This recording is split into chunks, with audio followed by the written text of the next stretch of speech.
Right, very good afternoon, everyone. I hope you're all excited to learn more about genetics. And we have already uploaded this video beforehand so that you have a good idea about what concept we are going to talk. But still, I'm going to give the recap of some of the important points. Just to keep you at ease, we are going to do the quiz today at the end of this lecture, which will be based on genetics only. However, you will be, if you're paying attention to the various topics and concepts which we are talking, you should be in a good position to do the quiz very well without reading too much based on this. Of course, as you go along, we are going to increase the difficulty level. So you need to actually be better prepared for the more crosses and more questions based on this type of concept as we go along, and that will be used for your mid-sem.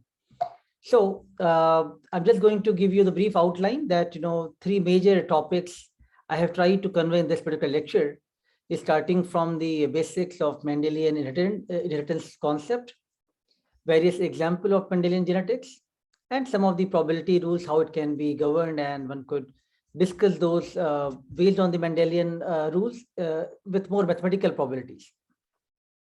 So I'm just recapping some concept. I'm not going to give the entire formal lecture, but still some points I'm going to refresh you and clarify you.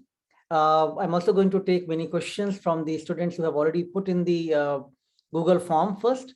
And then, of course, I'll open it up here to talk to all of you to still clarify any further query which you may have. So here I just want to convey you a key terminology, what is genotype and what is phenotype. So what we are looking at here, like the genetic makeup, right?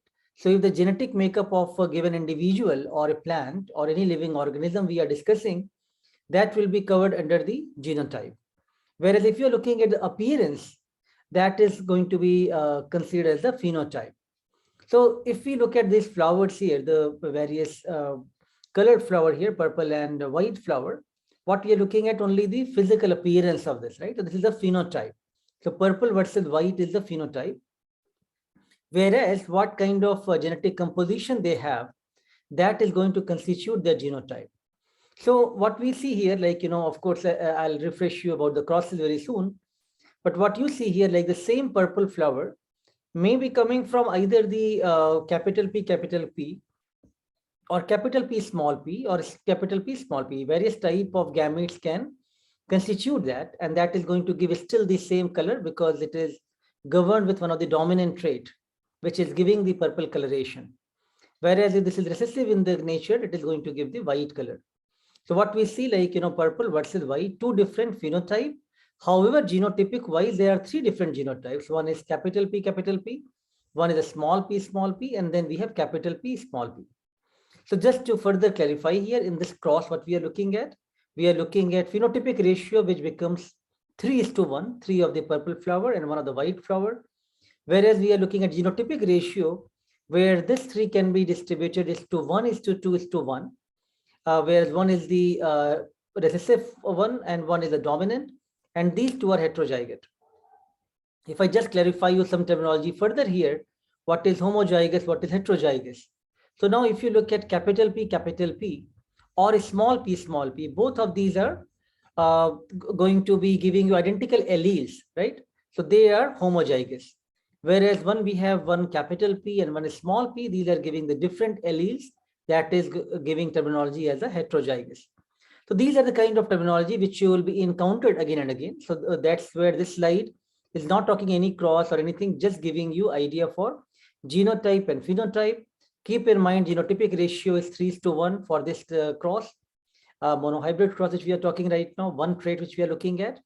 And then the phenotypic ratio, when we want to look into genotypic sense, genotype could be 1:2:1, which is distributed like this, where again we have two homozygous, capital P or small p, and we have heterozygous like capital P, small p.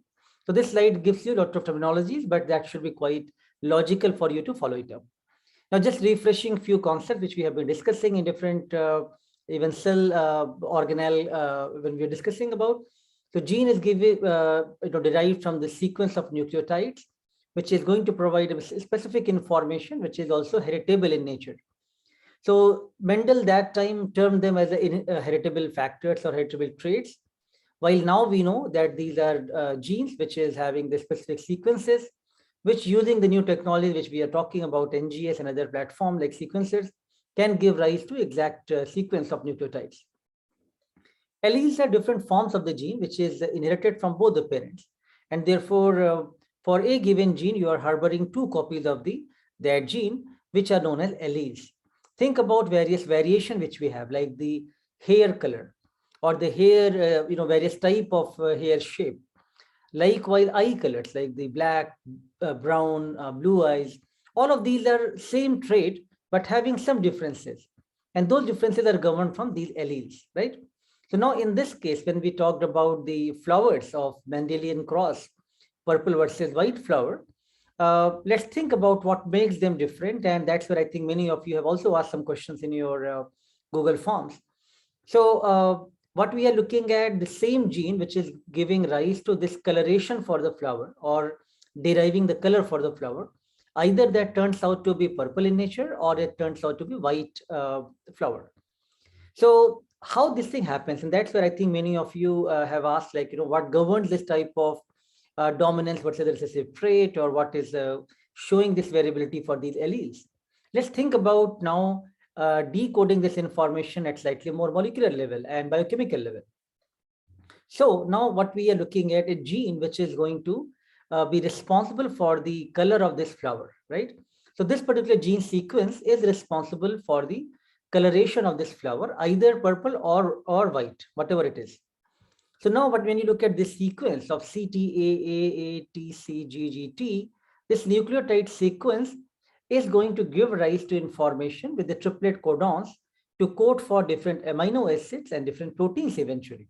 So what it in turn is going to do, it's going to make the functional proteins or enzymes for that matter, which is going to govern some enzymatic activity. And now, based on this nucleotide sequence, in this particular case, one enzyme is being produced, which is going to synthesize some pigments. And those pigments are the one which is going to give rise to color of purple color.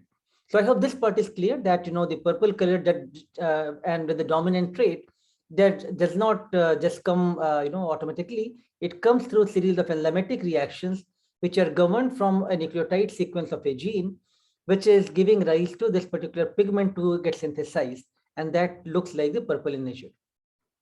Now, if the same nucleotide sequence has just one mismatch or one change, like now you look at this nucleotide sequence, C got just replaced with A, and therefore now this particular same gene, but that allelic change of just one particular C versus changing with A is actually hampering the enzymatic activity, the stopping the enzymatic activity. This enzyme reaction does not happen because this triplet codon is going to give rise to some protein. And that protein is not going to form, that enzyme is not going to be formed. So now we cannot synthesize that protein, which is responsible for this enzymatic reaction for purple pigmentation.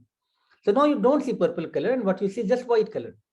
So I hope that makes it clear that at biochemical level, there is information which is actually coming from the genes, going to the transcript, going to the protein level, and that's how we see these variations. Now you can always say why purple is dominant and the white is recessive, right? So because now we see, like, in general, this reaction should happen, and that is what it makes a dominant feature. Whereas in some cases that reaction does not happen, therefore that becomes recessive in trait. So these are the kind of thing which right now we are having a lot of biochemical rationale. We have the sequencing technology based on which we can make some sense, and we can come up with these kind of hypotheses that what makes these colors and flowers look like different. However, think about, when we are talking about 18th century, when Mendel was, growing up like all of you and thinking about pursuing these type of observation. He was not a scientist by profession, right? He was not pursuing this experiment because he was getting government grants to do this type of project and do these kind of experiments.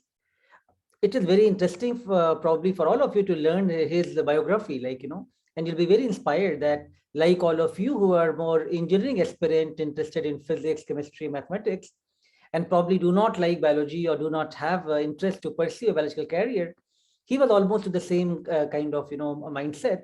He did not want to pursue a biology career per se. He was just pursuing his interest into physics and chemistry, and he took some of those degree and courses. It was just that he was like a teacher who was teaching in a monastery. And then as a part of those monastery, he was having some gardens where he was growing the pea just based on his inclination for these type of flowering. And based on those observations, then he started documenting the information in very logical manner. He made some very sharp observations that this thing just does not happen like, that purple or white flower. There is some pattern emerging. And then he started making more analytical observation from those. Likewise, then he started thinking about what else I can see in those plants which makes them so different. And he could actually find there are at least 7 contrasting characteristics are there which makes them so different. He started making those observations, and I'm sure you'll be quite inspired watching this particular clip based on Mendel. Effect, and with a mathematics professor named von Ettinghausen, who had developed this theory called the combination theory, the idea that any group of objects, man-made or natural, the relationship among them can be expressed in some sort of a mathematical expression, some sort of a combination. These kind of ways of looking at the world really informed Mendel's experimentation when he got back to the monastery, and really helped him figure out a way to look at his peas and his results in a whole different way, in a mathematical way, instead of just an impressionistic way. Mendel had limited funds, so he was fortunate to find quarters near St. Elizabeth's Hospital in a building supervised by the nuns. At the university, Mendel came into contact with some of the leading scientists of the time, including Carl Nägeli, a renowned plant expert, and with whom Mendel later corresponded for many years. Gregor Mendel studied a number of subjects here at the University of Vienna. One was physics with Doppler, for instance. Another was botany with Unger, and many other subjects such as mathematics, astronomy. What Mendel learned from these men would shape his future: the mathematical analysis of natural events, the statistical principles of meteorology, the study of plants from a historical perspective, and the development of hybrids. He returned to Brno in 1853 to continue his high school teaching, even though he still hadn't passed the required examination. On his second attempt, he had a nervous collapse and became too ill to go on. While he continued teaching, Mendel began a series of experiments in plant breeding that were aimed at answering one of the most important questions in biology: what is inherited and how? The answers that Mendel obtained from his plants became the foundation of the new science of genetics. It had long been assumed that plant reproduction just happened.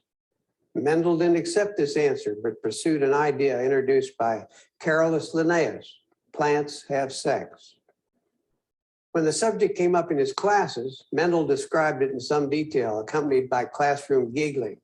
"Don't be silly," Mendel would say. "These are natural things." One of the few trips abroad that Mendel took was to the London exhibition in 1862. He was part of a delegation from the town of Brno who had put together an exhibit on crystallography.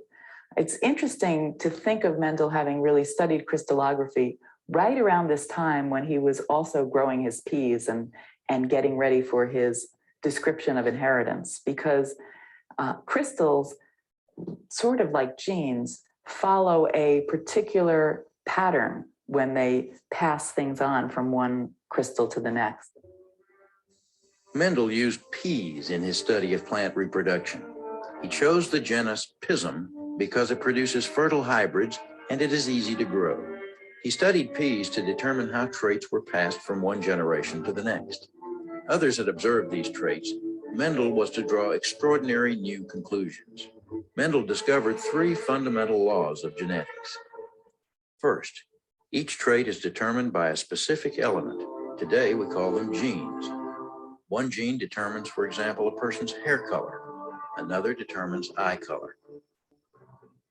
Second, each characteristic or gene is inherited separately without affecting the others. For example, hair color is inherited separately from eye color. Third, each inherited characteristic is determined by the intersection of 2 genes, one from each parent, and one is always dominant over the other. The dominant trait will be passed on from one parent. A recessive trait must be passed from both parents. He did 6 other experiments on peas using different traits, again with remarkably similar results. He had laid the foundation for the modern science of genetics, defining the fundamental rules for dominant and recessive traits that apply to all plants and animals. In 1865, the Society for the Study of Natural Sciences in Brno invited Mendel to present a lecture on his experiments. Mendel was not a well-known scientist, nor was he associated with a well-known institution. Nobody said a word when he was finished. There were numbers everywhere because what Mendel did was counted up all these peas, looked at their different traits, and came up with ratios and mathematical equations that would express the relationships among the different traits. And it got more and more hectic as things went on, effect.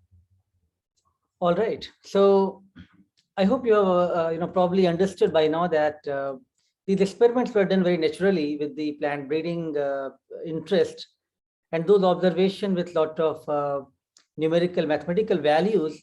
He found some patterns. He observed some patterns. Now people have been always thinking that how to define heredity, and there has been 2 different school of thoughts. One proposes the blending hypothesis, where from both the parents, the genetic material is contributed and is actually getting blended like the paint colors, and then constitute that as a different type of color, which is because of the combination of the 2 different colors coming from the genetic material. That is known as blending hypothesis. But what gets more support is particulate hypothesis, which is leading to the idea of that genes are governing these hereditary traits, right? So now here, think about you play cards, and there are different players involved in playing the card, and this information gets relayed, from the parents to the offspring, son, daughter, to their grandson, daughter, and this is where the the genes can be collected like the deck of cards. So particulate hypothesis gets more support, and of course now we have more experimental evidences for that. So you can keep in mind there are 2 possibilities of blending versus particulate hypothesis, but the particulate hypothesis keeps supporting the gene idea. Now, as we are talking about Mendel, and many people also say, especially more critics, that Mendel was quite fortunate of choosing the pea plant as his experimental model. I think, by now, with some of the biological, observation, what you will realize, there are many experimental models where people do experiments, right? For example, on the monkey, people do experiments. People do experiment on the C. elegans. People do experiment on the Saccharomyces cerevisiae on the yeast. They look at also various type of plants. Arabidopsis is now considered one of the very model plant. So Drosophila is the fruit fly, which we'll talk more in the next class about also genetics. So these are various model system which is being used for the experiments, and those are very well characterized. However, Mendel chose this particular plant, pea plant, and he found that there are many observations which were quite similar in different type of characteristic, like different variations this flower had. This flower had the short generation time. So pea plant was, can be reproduced and can generate the seeds in very short time. It can generate large number of seeds or the offsprings after the mating. And, you can separate the pollen and the eggs very well with the to prevent any kind of cross-pollination activities. So many of these things, Mendel, which he did, that were quite helpful for him to perform these hereditary experiments.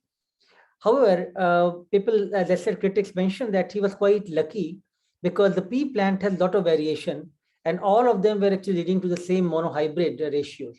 That was kind of his luck that he chose a plant which actually turned out to be pretty straightforward with a lot of contrasting characteristics. But of course, that cannot underestimate his contributions. So while doing his experiments, he was making sure that he's working on the true breeding varieties. And some of you again asked some questions about what can be true breeding varieties. So now let's say when we are doing a cross, and in doing the cross, let's say we are doing a cross of purple flower versus white flower. Now, white flower is recessive in nature. However, purple flower could also be the dominant, like heterozygous, or could be the fully dominant, which is the capital P, capital P. Both will look like purple flower. So how we know these are actually homozygous? So unless you are doing cross, let's say purple versus purple, and those are giving rise to only purple flower plant, you cannot be sure that these are going to be homozygous in nature. So therefore, he ensured before his experiments that he's only taking true breeding varieties. It means after the crosses, only if the same trait is being observed, only then he will take the seeds from those particular plants and then use those for his further experiment. That was his smartness, and I think that is something why his experiments then became very reproducible. And there are many traits which Mendel was able to observe, various dominant versus recessive traits from the looking at flower color, which we are discussing more about it here, purple and white in nature. Flower position, it could be axial or it could be terminal. Seed coloration could be yellow colored or green color. Seed shape could be round or wrinkled in nature. It can be the pod shape, which is the inflated or the constricted. Pod color, green or yellow in nature, or the tall stem length versus dwarf stem length. So these are characteristics variants. These are known as traits. So Mendel proposed that these traits are determined by some units or factors, which is passing the information from the one to next generation. And these individuals inherit some of these units or one such unit from each parent. And therefore, a trait may not always show up in an individual, but can still be passed on to the next generation. So if it is heterozygous and being governed with the dominant trait, it may not show up in that individual, but it can reflect in the next generation where it can further segregate. So some of these key observations led him to propose a law of segregation.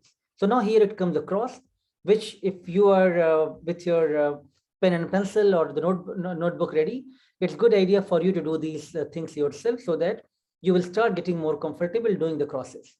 So in this case, what we are talking, we are observing a purple flower versus white flower.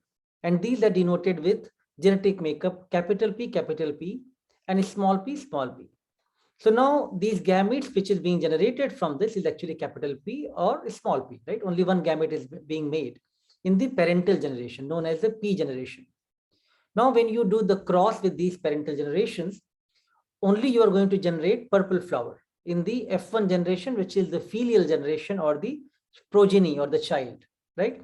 So the F1 generation only gets purple flower.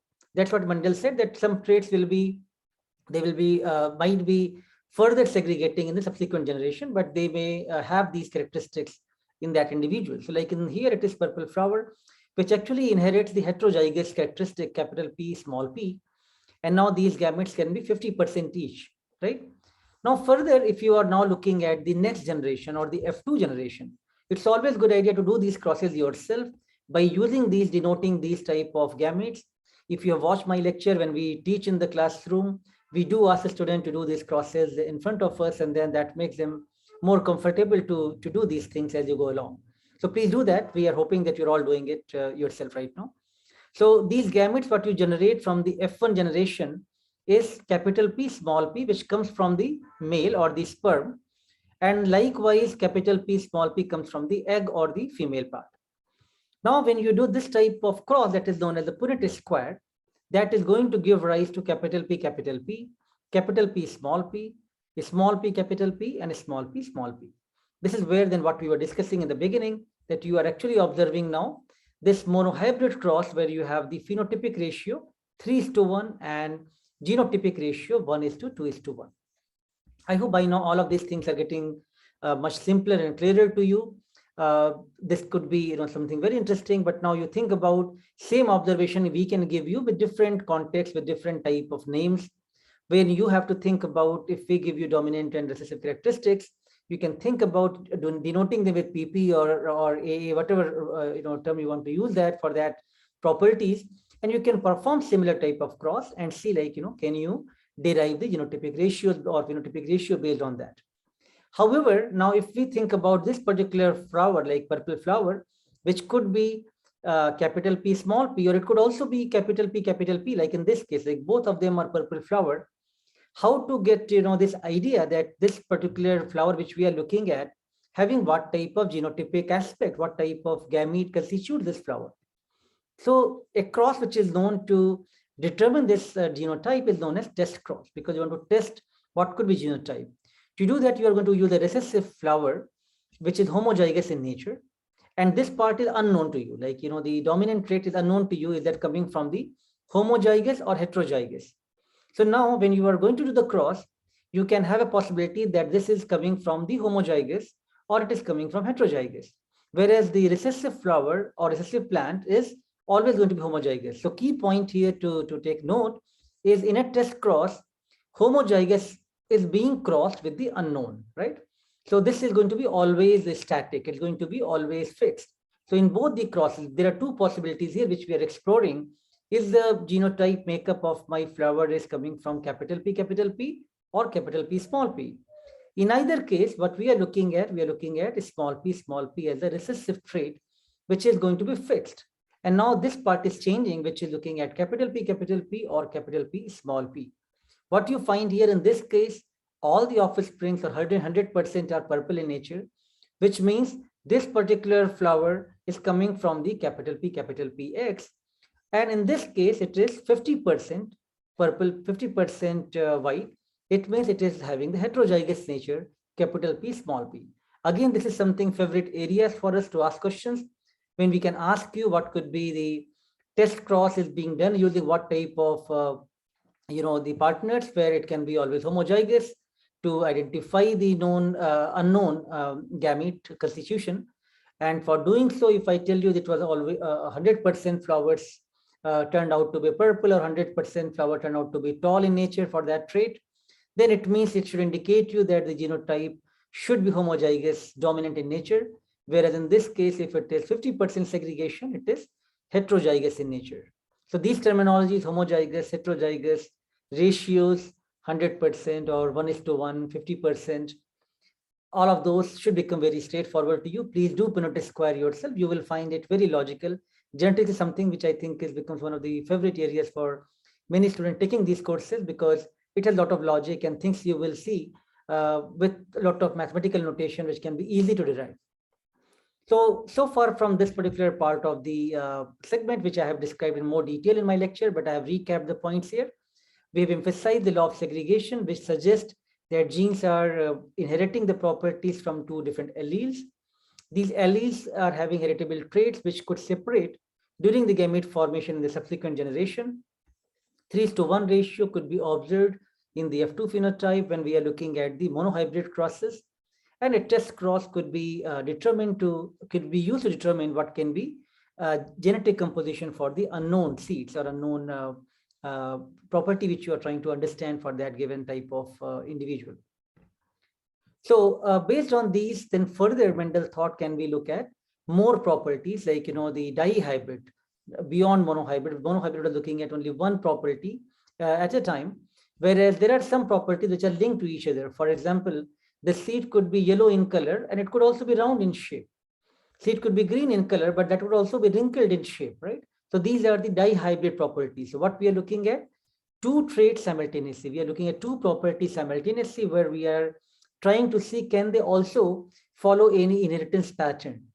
If a seed is yellow and round, and if a seed is green and wrinkled in shape, then if the gametes are being formed from those, what could be pattern which can be observed from that inheritance? So that is known as the law of independent assortment, which Mendel came up like, why they are independently assorting. But this is based on the dihybrid cross.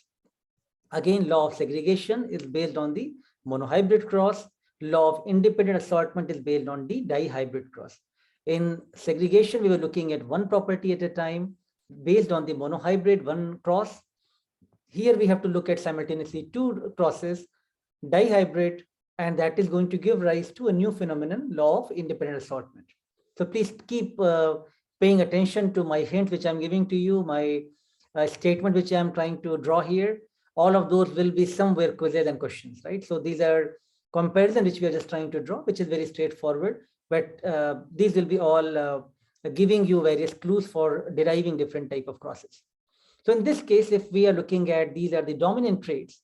So YYRR giving rise to the gametes, which is formed Y capital R. And the green and wrinkled shape seed is a small y, small r. F1 generation will look like still a yellow and round shape seeds, giving properties like capital Y, capital R, small r. And based on this experiment, which is now he has reached here in the F1 generation, there could have been two possibilities. Either they are not going to inherit independently, or they could they could be dependent upon for the inheritance properties.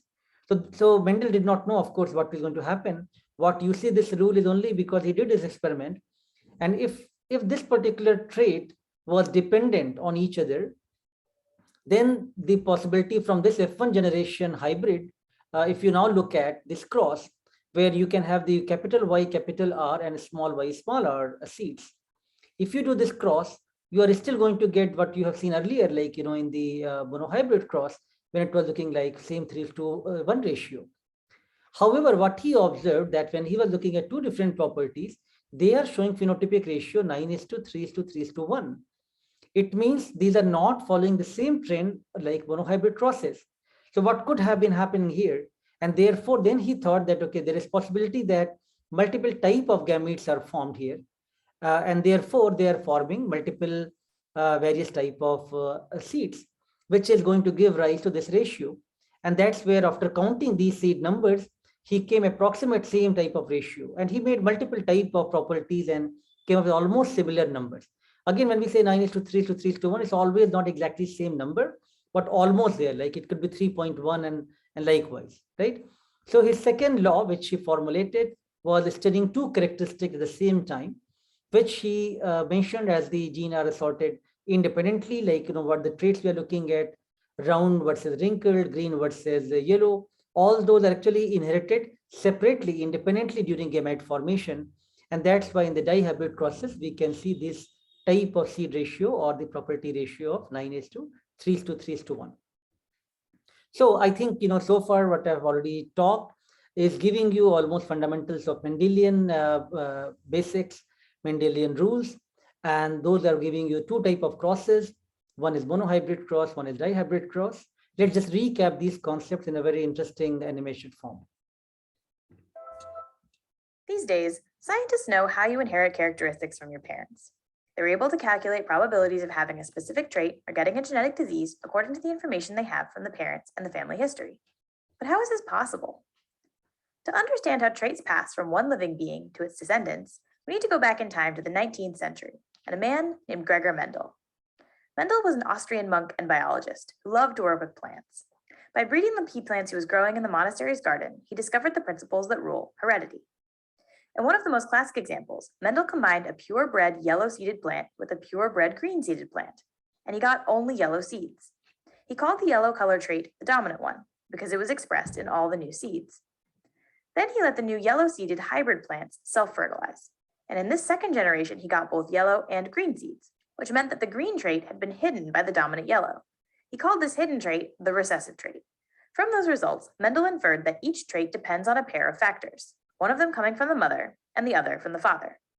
Now we know that these factors are called alleles and represent the different variations of a gene.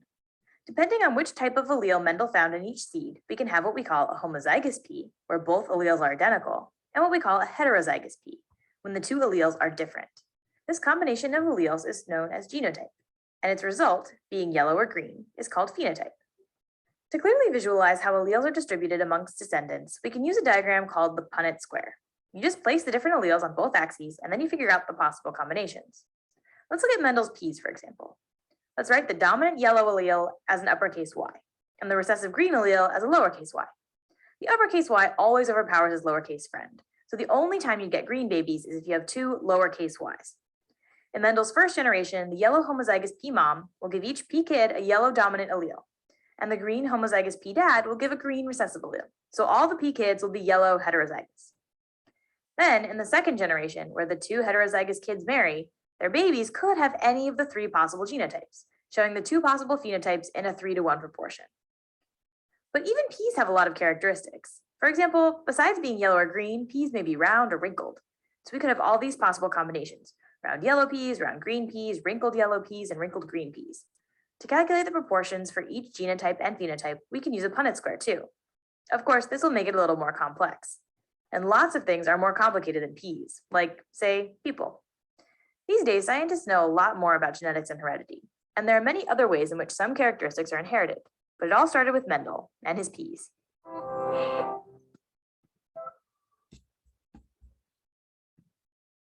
All right. So, well, everything does not follow the same Mendelian rules as we just learned. Although I'm sure you would have appreciated the beautifully how in animated form it was explained. So there are different type of properties which governs these traits, and that is comes under degree of dominance. One is complete dominance. What we are looking at, like, only purple or only white flower coloration, or only tall, only dwarf, these kind of traits are complete dominance, right? When we are looking at the phenotype of the heterozygote and the dominant homozygotes are identical. So I hope now these terminologies are getting clearer to you. When we say phenotype of the heterozygote, think about capital P, small p, and dominant homozygote, it means capital P, capital P. Both are identical. It means both are giving rise to same purple colored flower. But it could also be incomplete dominance, and that's where a lot of tricks comes in reality, in the nature. It's not always Mendelian rules can only be obeyed. So we also have the phenotype of F1 hybrid, which is going to be in between the two type of the phenotypes from the both parents, and that's where it will not follow the same Mendelian complete dominance rule, and you have to then make some different observation for that. So these are also different examples which are present in nature. And then it is like codominance, which is having two dominant alleles together give rise to a separate type of phenotype, which is not like just looking at the two different things and then trying to find a new pattern, but both of them have the dominant alleles, which is equally participating in that property, right? And that is a very important phenomenon, like our own blood grouping are governed from that. So I'm just showing you the first example here for the incomplete dominance, which is very classical famous example of red snapdragon flowers. Here now we have the flowers of red color versus white color. Both of them are having the these traits which are equally important and dominant in nature, and both of them are producing the gametes C capital R, C capital W for the red color or the white color, but eventually giving rise to the pink color, not red color in this case. If it was coming like red color, then the same hypothesis and same Mendelian dominance what we have observed could have been aligned for that reason. However, what we see here is essentially that F1 generation show the new color, pink color. It means there is something else going on here. It is incomplete dominance, not complete dominance of any of these traits. Now, if you take the seeds from these R and W for sperm and the egg, and when you do this type of Punnett square once more, what you see now that you have the one red, two pink, and one white color, right? So your phenotype is 1:2, 2:1. Now, if you look at genotype, the genetic composition, the gametes, it is capital R, capital W, and capital R, capital W. So these two are homozygous, RR, WW, these are heterozygous, right? So now what we are finding? We are finding 1:2:1 ratio of even genotype and phenotype both. This is what makes it different. And again, we ask several questions based on this, how it is different from the classical Mendelian law of segregation when you see the dominance, and what could be genotypic and phenotypic ratios in these cases. Or if we give you a phenotypic ratio, something which is giving you, the 1:2:1 ratio, but genotype is also same, then that gives you idea that this may not be dominant trait. It could be something incomplete dominance, which we are looking at. Therefore, your cross could be then thought in that nature, right? So you can always try to decode based on the ratios as well from the genotypic and phenotypic ratios. These are the things which is also being observed in nature. It's not only what we just talk in the flowers and plants and something theoretical, but rather even many of the human diseases, including albinism, is also being seen in this kind of pattern. Now, a recessive trait which governs the homozygous individuals, that means these individuals are having, that enzyme is not produced, which is responsible for pigmentation. Therefore, they look like, the white hair colored. So that something is the recessive characteristic. And now if you look at these parents, like the cross from these are both, let's say, appearing normal and giving rise to this A capital A, small a, these gametes. So sperm is having capital A, small a, and so as egg is also having capital A, small a.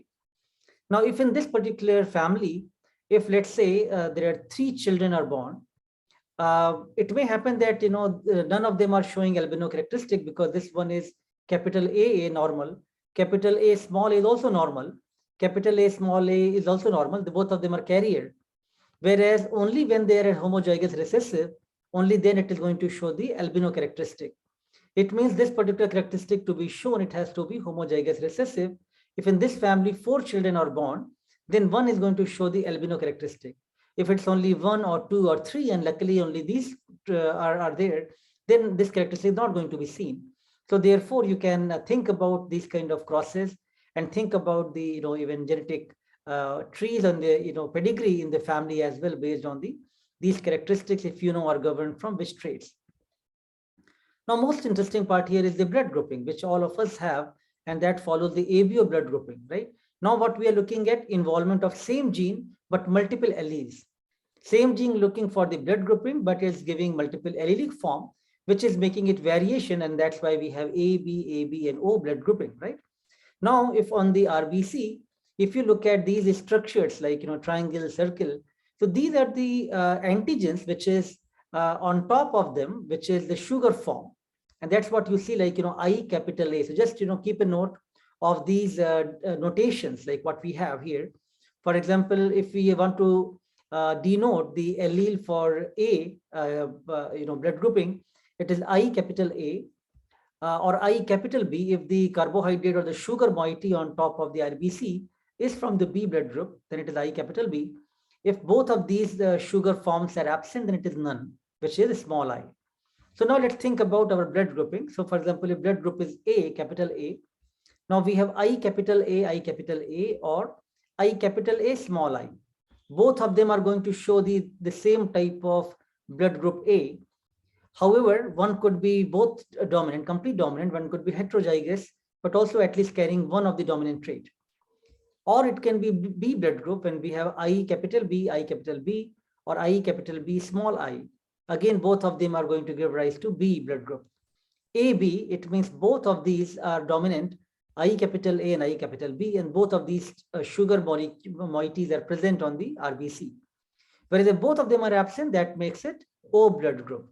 So therefore, now we know, like we have these phenotypic blood groups for which genotypes are like these, where this is fixed, this could be this possibility also, this possibility as well. And here it could be I capital A, or I capital A, small I as well.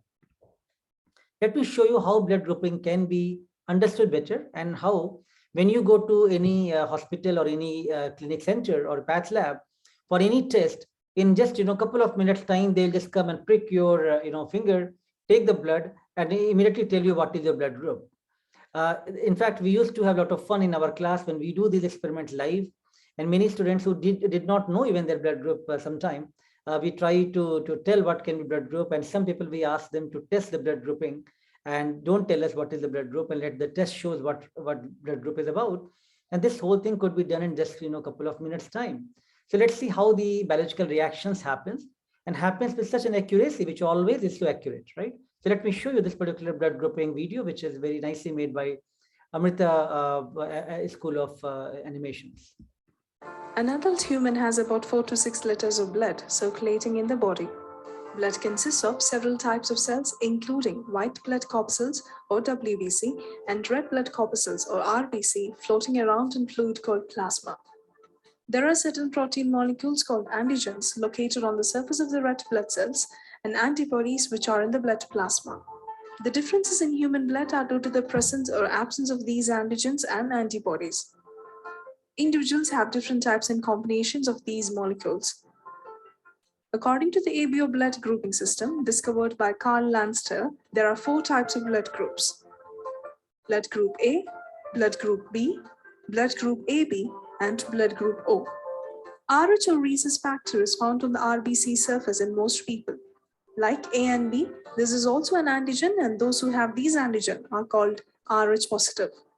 Those who lack this antigen on the surface of RBCs are called Rh negative. To conduct the experiment, we require 3 monoclonal antibodies, anti-A, anti-B, and monoclonal D, kept in an icebox. Lancets, spirit, cotton balls, toothpick, and glass slide. Procedure. Swab the finger with cotton balls dipped in a spirit and take blood sample using a lancet as shown. Take 3 separate drops of blood on a glass slide. Place a cotton ball on the finger to stop the blood flow. Pour 1 drop each of anti-A, anti-B, and monoclonal D on each drop of blood respectively. Mix the monoclonal antibodies with the blood sample properly using a toothpick. Make sure you take a new toothpick for mixing each drop. When RBCs carrying one or both antigens are exposed to the corresponding antibodies, they agglutinate, that is, they clump together. For example, in the slide, agglutination occurred on the first and the third drops, which corresponds to antigen A and Rh factor. So the blood group is A positive. Thus, we can identify the blood group by noticing the agglutination on the corresponding drops. And All right, so blood grouping is another favorite area where we ask a lot of questions, and that is interesting experimental area as well. So let me just recap this part again. So when we are going to show you some patterns, how to identify that what can be possible blood group from that. So in general, like you might have heard of, different antibodies are raised for different antigens. So against different proteins, some antibodies could be generated, which is going to make very specific reaction, which is antigen antibody reactions. So now if we have antibody A, that is going to only react with antigen A, and therefore when this reaction happen of antigen antibody, it's going to form the precipitate or the agglutination, which is something like this, what you see, right? Where antibody B is going to only bind specifically to the antigen B, and now you can see this kind of agglutination pattern. Whereas the rhesus factor is another, which is going to be dictated by antibody D, which is again, if it shows the agglutination, it means that reaction is happening. So now if we are looking at, let's say closely with this particular slide, what we are looking at first, if antigen antibody reaction has happened, and now we see, okay, there is a, this precipitation happened, it means this is going to be blood group A. Because the antibody B did not react here, it means it is not B, it's only A. And now how to know it is A positive or A negative? That's where we will look at the pattern of antibody D. And if this is positive, it means it is going to show us A positive. If this is negative, because it is A here, so A negative. Now let's move on to this one. Here now there is no reaction with antigen A and antibody, whereas there is a reaction happening with antibody B. It means this is a B blood group, but now it is showing the positive, so B positive, no reaction happening, negative. Move on here. Now both the A and B are showing reaction. It means antigen and antibody A is reacting, so as antibody B is reacting with antigen B. And now you can see the agglutination patterns. Proteins are getting agglutinated and they're getting clumped. Whereas in this case, it's also showing agglutination, so now it is AB positive. In this case, AB negative. Whereas now if you come here, both the antigen A and antigen B are not reacting with antibody A and antibody B. It means it is going to show you no agglutination. Therefore, it is O blood group. And now if you look at antibody D, it is going to tell you O positive or O negative. So this much I think you can now very easily, if you look at these patterns, that can help you to decipher what could be the blood grouping. These are fun experiments. We would like to do it together with you, but still to give you some flavor, let me request now Meher and our team of TS from the lab directly to show you at least a glimpse of this reaction, how this thing can be done on this slide. So over to you, Meher, if you can just show the experiment.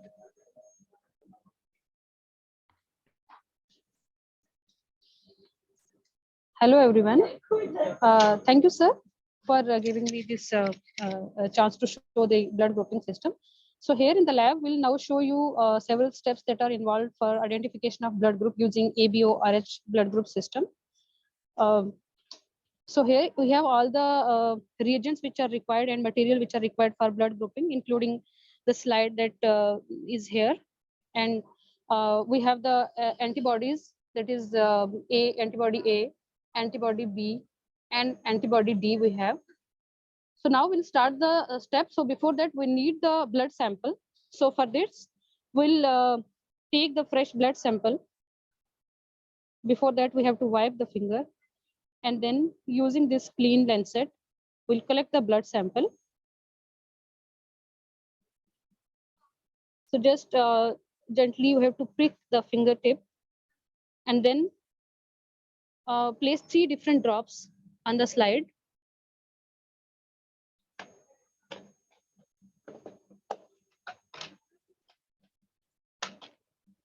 for 3 different reactions we need.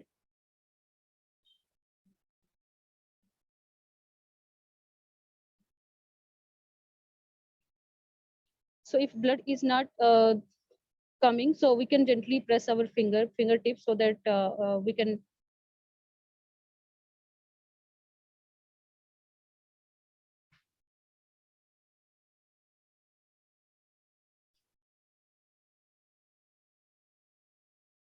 So after adding the blood, now we have to add the antibodies. So firstly, antibody A will add, and then taking the aliquot for antibody B, will add appropriate volume for the antibody B on the second drop. And then the third drop for the antibody D. So as just shown by sir about the principle of it, our blood group system consists of 2 different antigens, antigen A and antigen B. And based on the agglutination reaction which is happening with respect to antigen antibody A or B, will identify the blood group. So here we can see that within the antiblood A, using clean tip, we are checking whether the agglutination is happening or not. And similarly, in the second antibody B also, we are checking whether the agglutination is happening or not. So we can see small agglutination in the with the B blood group compared to antibody A, where no agglutination has happened. And in the antigen D, some agglutination can be seen. Probably it is visible. So Meher, please do not Yes. tell the blood group. Let the students think themselves and put in the chat. Yeah. Okay. So here we can see that in some of them agglutination is happening, in others it's not. So I think what I see, a lot of answers are coming, which is pretty good. So Yeah. all of you are, then right on track, and you are understanding it very well. So that's all. Thank you so much, Meher, for showing it live. We could have really had more fun if the students were directly in the lab, and we could have done the experiments, testing the things like, what they do not know. But now we will just take the new concept forward. So I'll now move on to the next topic, which is how you can look at various properties and try to use that based on the probability rules. So when we were discussing about law of independent assortment, you have seen that, okay, there are more crosses now, possibilities at 16. So that crosses become slightly difficult to think about in the Punnett square mode. So if now you look at your rules of probability, you can do these kind of crosses with much more ease. Think about splitting those either as a 2 separate monohybrid crosses, like we were looking at seed colors or seed shape. And if you think about, those possibilities are 1/4 of the capital Y gametes being formed, 1/4 of a small y, and half of the hybrids are formed, capital Y, small y, heterozygotes. And same goes to the seed shape, which was either looking at wrinkle shape or the round shape. So if you look at now, you are looking at the dihybrid cross, you think about taking these properties from here, like 1/4 probability of RR from here and half of the RR from here, 1/4 is small RR from here. And then you have 3 types of gametes produced here for the seed color, which again you can take and do these simple calculation of probability rules. And that could actually give rise to these numbers, which you will know that 1/16 of capital Y, capital R is being produced.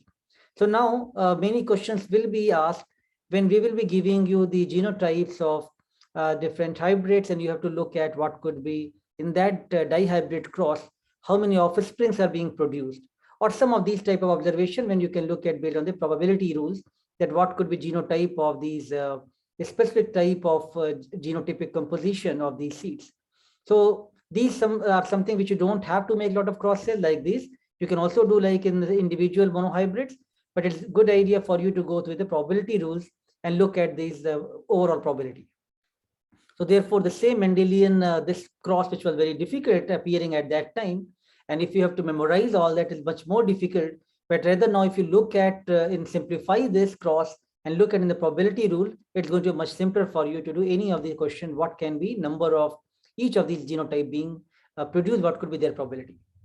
So overall, I think what we have tried to emphasize and recap you about the Mendelian concept of inheritance, various experiments done in the garden pea. I explained you the law of segregation, independent assortment, also some of the examples of Mendelian genetics, how elegant they are, especially like, then some of their variations are there. We also look at incomplete dominance, we look at co-dominance, and some of the genetics and the rules of probability. I hope that made all of you really refreshed and really prepared for taking any questions from these concepts. In today's quiz, I'm really hoping to see 10 out of 10 for everybody, because we are making it very simple and based on the lecture which I've already provided, and also I have recapped you and refreshed you about all the concepts. Still, I'll take some Q&A, and first I'll start with some questions which were already put in the form with the students who have wanted to clarify some doubts. Like in this particular case about the looking at incomplete dominance, is there no small r or small w allele in the snapdragons? So in this case, given it is the looking at incomplete dominance, we are looking at both of them are having equal dominance. So there is no recessive or dominant traits in this particular case. I'll be quickly just giving the key points. Of course, slide, I'll upload that again, so you can read in more detail about the explanation of these questions. Mendelian genetics can be used for the cancer analysis. Questions could be, in some cases, yes, some mutations, some genes are heritable. They will follow the Mendelian traits. However, cancer is much more complex than the simple Mendelian inheritance of looking at one dominant and one recessive characteristic. Many other factors, including environmental, including various mutation, which govern them, and therefore it becomes much more complicated. So Mendelian genetics is only followed in some cases, but not in all cases, especially in the cancer context. Now, I think there were a couple of requests to look into the dominance and characteristics, or co-dominance characteristics. So this slide is giving you a good explanation from your book, which talks about complete dominance of one allele, which we talk in monohybrid crosses, incomplete dominance, which is the red snapdragon case, and the looking at the purple flower plant, and co-dominance when we are looking at how two different alleles of capital A, capital B are able to give us the co-dominance characteristic, which is much more powerful than just looking at the blood group A or B. And again, in the same light, degree of dominance except co-dominance, which was slightly unclear. I hope it is now much more clearer to you after we have shown you the blood grouping and explained you how these A, B comes from. These are the antigens which are on top of the RBCs. Therefore, now you have the phenotype, which is only A, B, or O, but the genotypes are quite variable, and that's where now you are in a better position to look at the dominance and complete dominance and co-dominance type of traits. Other questions were about true breeding and what that does mean, and how Mendel was using that information. So I have already explained you that if purple flower could be both capital PP or capital P small p. In this case, how to differentiate that? So Mendel was crossing purple flower with purple flower and making sure that the subsequent generations are always showing only purple flower coloration. Therefore, he was very confident that these are homozygous traits from those parents, only taking those which are producing the homozygous traits. Only those seeds he was taking for the further process. So his P generation was always going to be homozygous in nature. And these are the true breeding variety in the breeding terminology that is known as true breeding. Other couple of questions based on the dominant and recessive traits, which I think by now you are clear. Dominant, what could be dominant is can be a question always, but it's still at least some property which looks superior, which is governed with the series of transcription and translation activities, which is making the proteins and enzymes. In this case, a series of reaction which is governing the purple coloration. Those are termed as the dominant, and the one which is not able to produce those specific products is known as a recessive trait. Apart from these four blood groups, is there also Rh null type of blood group? See, I think there are, you can dig deeper into the blood grouping alone, and you will find some variabilities and some rare type of blood group forms. Of course, we do not want to talk and broaden a scope for every single thing too much in detail. Therefore, we are only restricting to the most predominant type of blood group which is occurring, and therefore we have only derived that. But rhesus factor RHD as we have shown you that there are antibodies against this particular rhesus factor, which is quite important to look at on the surface of RBC, which actually helps us to decide if this Rh factor is present, then it is positive. If it is not present, it is negative. A few questions were based on the law of independent assortment and crossing over. Of course, what we have studied in meiosis is quite reflected here in the law of independent assortment, because few characteristics getting exchanged. And therefore, what Mendel has proposed has a lot of value and meaning given at looking at the now with much more modern biology point of view. If you look at the meiosis level, and if you look at the gene sequences and nucleotide sequences, it has much more value to obtain these type of knowledge. So all of this detail came from this particular chapter in the Campbell book, and that has probably you have started reading about it, and you have much more clarity towards understanding it. In the next lecture, we are going to continue genetics in more detail, which will be now moving from Mendelian genetics to the Morgan's genetics, moving from the pea plant to the Drosophila melanogaster. But all of that is going to be very logical and probably going to create a lot of interest of you learning biology. Okay, now let me just open it up for a few questions and discussions. So Kunal can be first. I see his hand being raised. Please unmute Kunal. All right, and then Harish, yes. Am I audible, sir? You are. Sir, what actually is present in an allele which makes it the dominant one? Right. I think let me re-emphasize what I just said earlier, that same genes are having various, two different, like parents are contributing for that property to come forward. And therefore, some are generating some series of reaction which may lead to the transcription or translation, which makes the functional proteins. Some proteins have enzymatic activities. So likewise, few properties like, a flower is tall, or a flower is showing you purple coloration, those are governed with some protein activities. And therefore, they are, since it is happening, that activity is happening, it is considered to be dominant, and that activity is not happening in other partner, that means it is the recessive in nature. So therefore, it is, as I said, it still could be subjective. And there are different examples of various type of fingers and many other things where these numbers or these terminology may not be obeyed. But just as a broad terminology, dominant is something where a product or some sort of reaction would have happened, made it look different, and which is always happening. Whereas the recessive is something which is this reaction is being inhibited because that enzyme is not being produced or that protein is not being produced. All right, I hope that clarifies your doubt, but that is something similar which I explained earlier as well. Sorish, you can unmute and talk. Sir, this is Arya. All right, Arya, go ahead. I wanted to ask, what is the difference between law of segregation and law of independent assortment? That's right. See, as we just, I was although it was fast, but I was still giving a lot of clues that in the law of segregation, Mendel was making observation based on the monohybrid cross or one property at a time, how it is, one is dominant, one is recessive, how it is getting segregated in the subsequent generation. Like, the purple flower did not show up in the parent generation. When you take those seeds, in the first generation, only the purple showed up. It further got segregated in purple and white in the next generation. So that is getting segregated. Some properties are getting segregated. And based on the dominant characteristic only, that observations were made. So that is known as law of segregation. Whereas law of independent assortment is essentially you have various properties which are not linked to each other all the time. For example, the seed color and the seed shape, which we showed you, those are independently being inherited. So even you can do two separate monohybrid crosses, they will also give you same result. Or you can do that in the probabilistic manner, which we showed you, that will be dihybrid cross nature. So I hope that is giving you clarity, and I have already emphasized all these points beforehand. Yes, thank you, sir. All right, Sorish.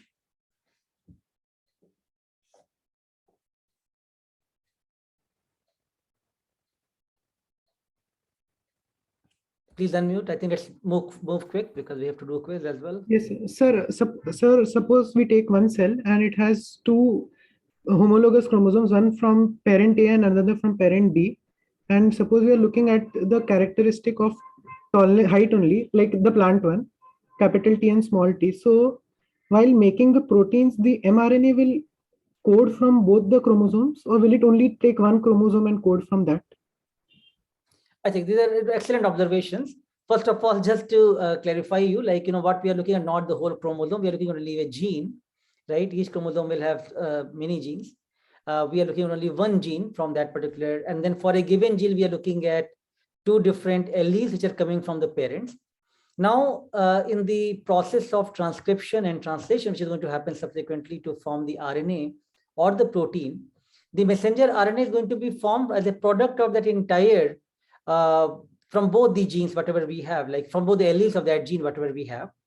However, when it is dominant, it is able to produce that mRNA, which is going to code for that protein, whereas if it is not dominant or recessive, it is not able to produce that. But the contribution will come from the overall, from both the, that gene which is coded from both alleles. Thank you, sir. All right. Swadhin?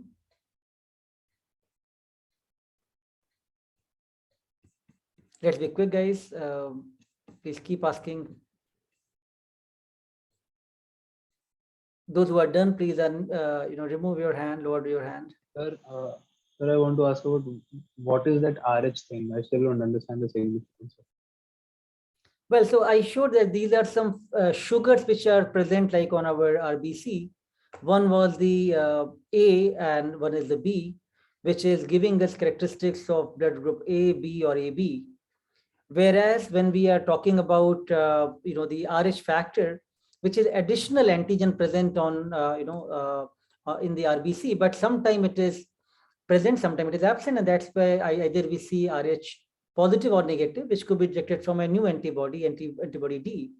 So while A and B, these are the sugars which are antigenic in nature, which we are trying to detect, whereas the rhesus factor comes from the RH protein, which is the different protein present on the surface, right? So therefore, on the RBC, you can have A or B type of antigens coming from the sugar moieties, or you can have the rhesus factor protein coming from the RH factor, and that may be present or absent. So all these are looked into in totality to look for antibody A, antibody B, and antibody D to ensure our blood grouping.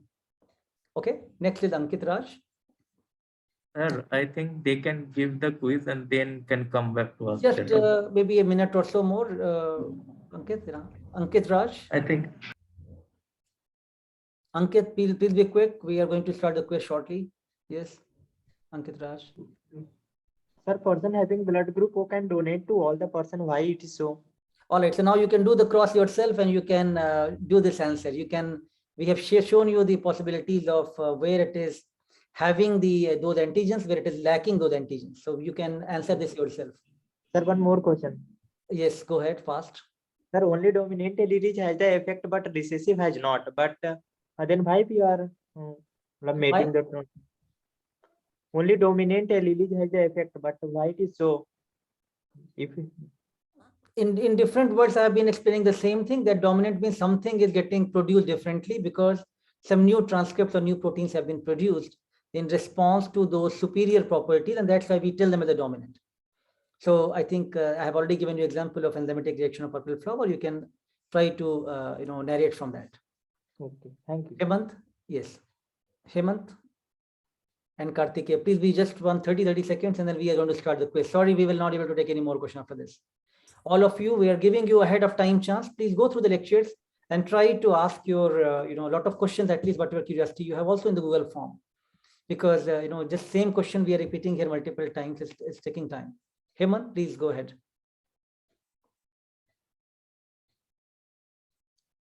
All right.